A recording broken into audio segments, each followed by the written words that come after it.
Bir parоход толтыра кыргыз круизде океанда кетип баратышат. Пароход түн ичинде эки аралдын ортосунан өтүп барат эле, бирок да чөгө баштаптыр. Жанталашып чыгышыптыр. Эртеси караса эле оң жактагы аралда жалаң эркектер, сол жактагы аралда жалаң аял заттар.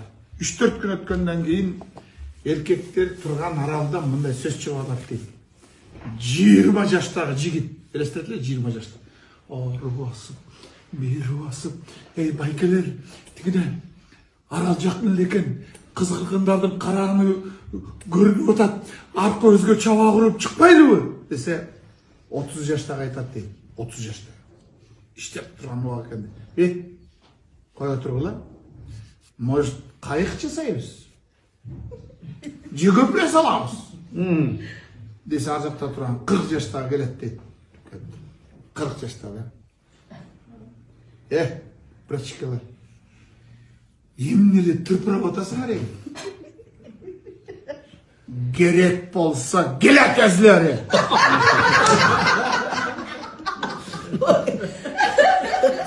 Десе анда 50 жаштагы. Аралды карап. Мындай басып. Аялдар турган аралды карап. Эми үч жерден эле көрүнүп атат, үч жерден эле карап турбайлы. 50ге келгенде карап эле каласыңдар. Биягынан өтүп кетет, мындай карап каласың. Биягынан өтүп кетет, мындай карап каласың. Болду, башка движение жок да, 50-де.